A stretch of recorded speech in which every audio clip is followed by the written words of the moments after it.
Thank you for everybody being here today to listen to what I have to say. And for those of you on Zoom, let's see if I can get my paper here. As many of you know, when I started studying A Course in Miracles, that became my foundation for the truth as I know it. It was very awakening for me, though I hate to use that term. So I'll be using, as usual, a number of thoughts from A Course in Miracles. I've also been introduced through Mike and Evie, a guy by the name of Panache Desai. And every morning he has what's called a call to calm meditation. He also starts a kind of a monologue prior to that. At 6:30 in the morning, the meditation begins around 7. And his teachings parallel so much A Course in Miracles and many others, of course, because they speak the truth as far as I'm concerned. But in a slightly different way. He's got a little bit more modern uptake, maybe, on what's going on. So I really enjoy that, and I'll be bringing in a little bit of some of the things that he has said too.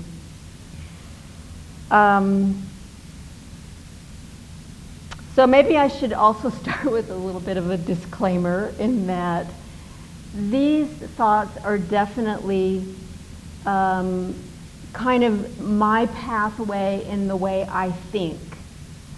So the talk today is about, I think the title was Opening to Love. And I started going down that path, and I was telling Michael yesterday, you know, when Linda asked me to talk, I thought, this is a piece of cake, opening to love, right? How hard can this be? Well, I've been thinking about this since she asked me, which was back in the end of February, I think. And every time I started down a path, it was like it would swirl and not go anywhere. And I was getting very frustrated up until yesterday. So what I'm about to say is sort of my swirl down into the title of this talk to begin with. So opening to love, awakening to love, awakening to love's presence. All of these statements inherently imply that there is something beyond what I am now and what is present now. It's like opening a wrapped package, right? You're anticipating something great in this wrapped package. You're working towards an end product. It's not who you are right now.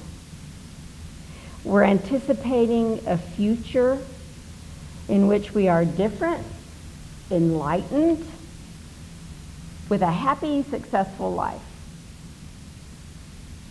You love everyone, they love you, there's no upsets, right? That's opening to love. So, you know, I kept swirling around this, and I finally decided, well, I kind of like the term remembering better. Remembering love. Remembering the divine love that I am. And I can relate to this in the physical, because when I forget something, I forget someone's name, or if I forget whatever, I don't go hunting for it necessarily, because you never find it when you're hunting for your keys, right? You have to stop and let it go in the background and let it swirl around in the back, and then do something else, like go take a shower, and then all of a sudden, oh, Now I remember. Of course, it's always in the shower because that way you can't get out and write anything down. So, but when you let the universe flow behind you and what you're doing, it comes to you. So I'm titling today's talk, Remembering Love. To open is also an action verb. It implies that there's perhaps something that you need to do, right? And our culture is so big on doing. We are a doing culture. Get it done. You know, if you're not doing something, well, you're lazy. So this implies, maybe we need to take more yoga classes. Maybe we need some self-help books. You know, I have a whole bookshelf full of self-help books. Maybe we need more spiritual awareness books. Maybe we need to meditate all day long. Sell all our stuff. And this, because we are such a doing society, if you're not doing something towards becoming something, people can tend to make you feel inadequate, like you're not there, you're not trying. So this is when I turn back to the wisdom of A Course in Miracles, where he says, a lifetime of contemplation and long periods of meditation aimed at detachment from the body isn't necessary. All such attempts will ultimately succeed because of their purpose. Yet, the means are tedious and very time-consuming. For all of them, look to the future for release from a state of present unworthiness and inadequacy. You will never get there because there is no place to get. You will not get to a state of any place else because you are not in a state of something that you are not now. Did that make sense? It's kind of convoluted. In fact, again, from the oft-quoted verse of A Course in Miracles, you need do nothing. This continues the thought. To do nothing is to rest and make a place within you where the activity of the body ceases to demand attention. Into this place the Holy Spirit comes and there abides. He will remain when you forget, and the body's activities return to occupy your conscious mind.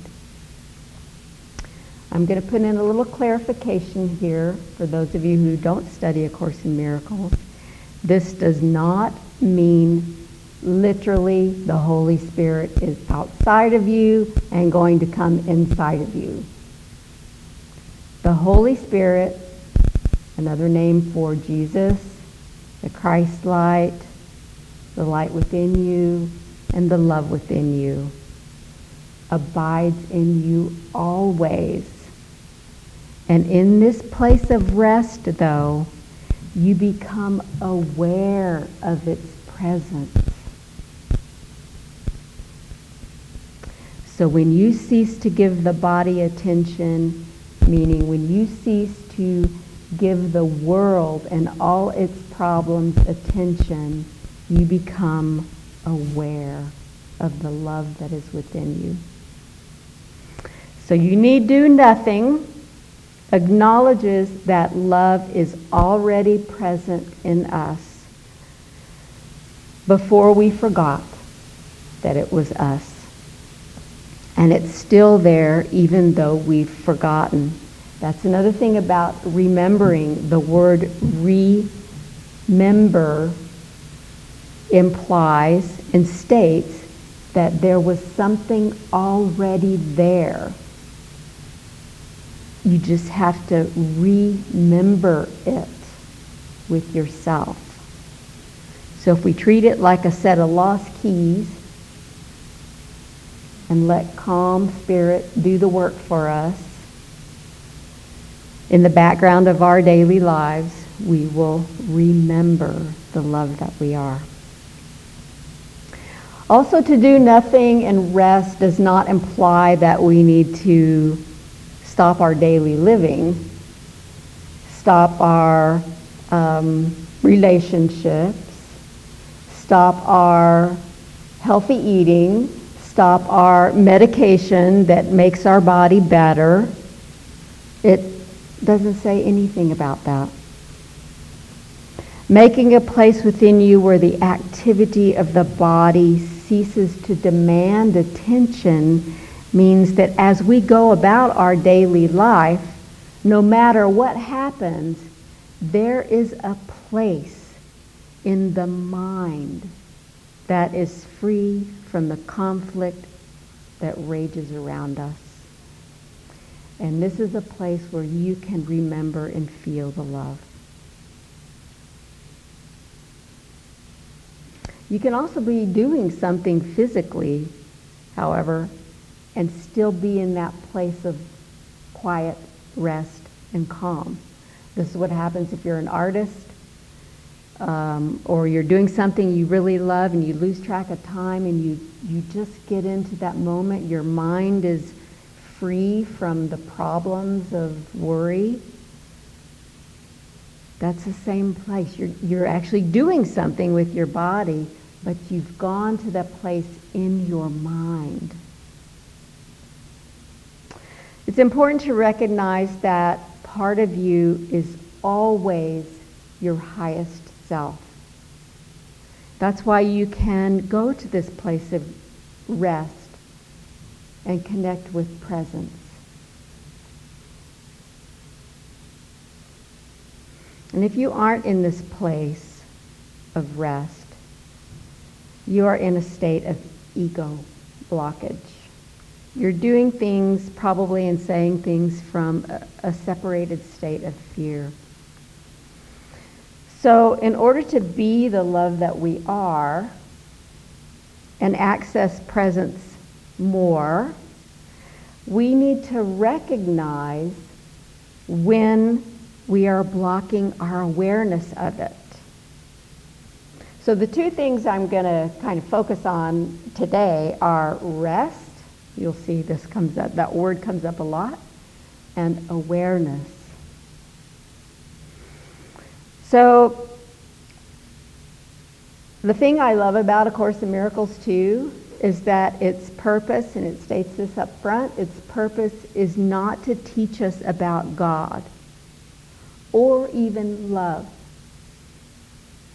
The purpose of A Course in Miracles is to remove the blocks to our awareness of love's presence.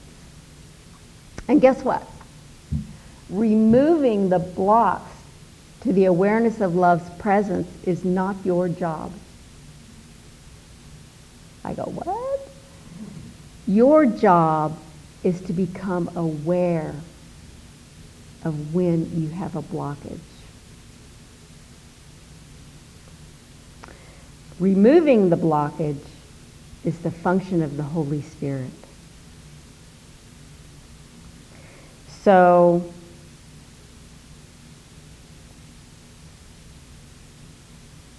you have to be aware, consciously aware, of when you are in a state of distress, anger, fear. Consciously aware that there is not love in that state. Obviously, you can feel it when you're in a state of distress or anger.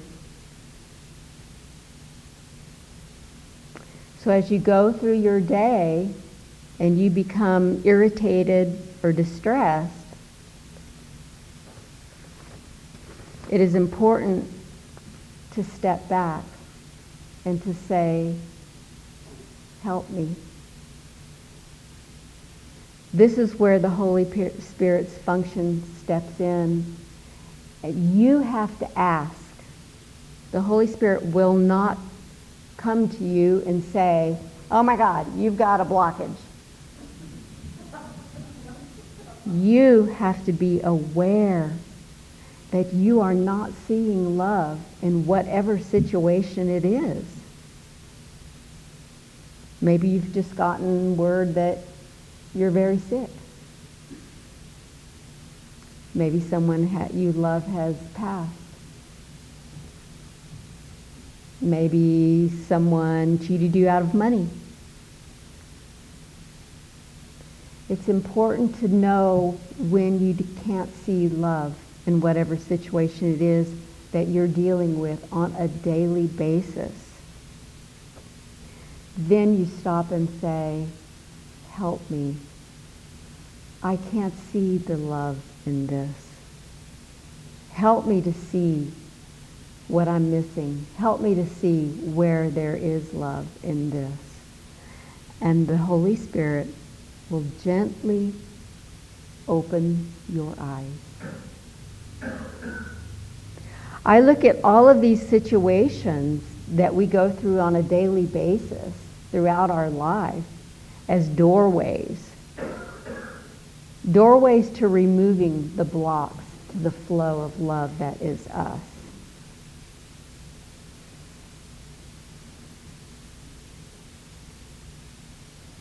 So as you become more and more adept at asking to see love and to stopping, I think the very first time I ever talked about love, I said, you know, it's okay to stop. We don't think about that.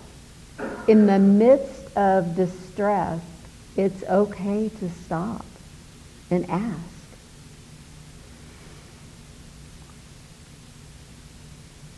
So as you become more and more adept at asking to see love in whatever situation you need help with, the more you dream a happy dream.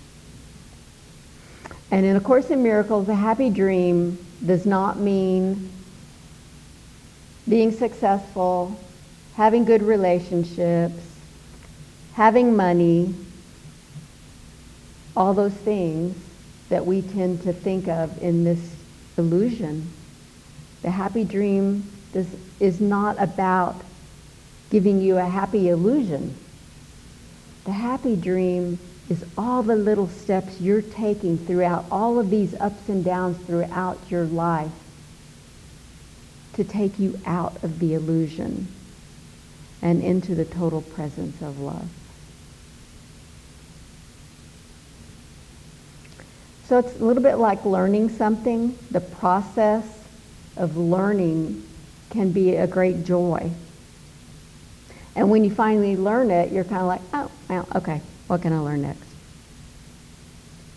So all these little steps you're taking for all of the ups and downs that you chose to experience in this life are taking you through the happy dream, out of the illusion, and into the oneness that you are.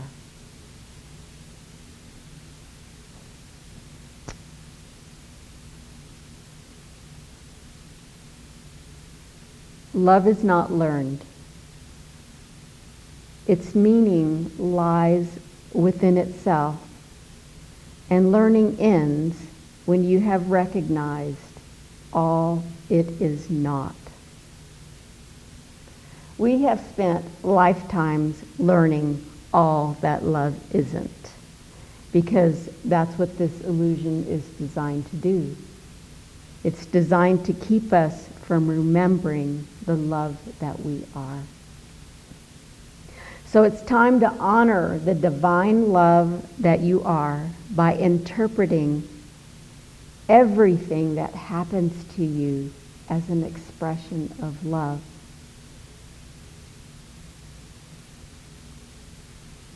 And when you can't see or feel that love, just know that you have a blockage somewhere. and ask for help. It will be given. And it's hard to stop. When you're in the midst of a distress, it is hard to stop and ask. And that is why it's always helpful sometimes to have some sort of trigger that can help you remove yourself from the upset and place yourself in that place of rest. Sometimes I know I've known some people that have gone through some sort of hypnosis stuff, and they put their fingers together whenever they're in a distress. It just tells them, wait a minute, stop. David MacArthur in Your Spiritual Heart talks about placing your hand on your heart. You can also use your breath to help you. Panesh Desai starts all of his meditations with a very beautiful statement that has helped me recently when I have gotten in a little bit of irritation.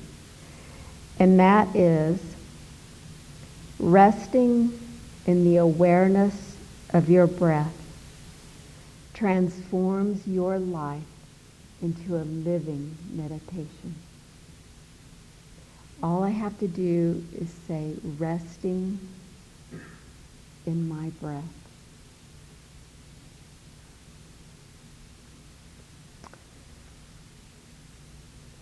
So the other thing he says is being spiritual, or being human, is the most spiritual thing you can do. Just remember to stop. Thank you.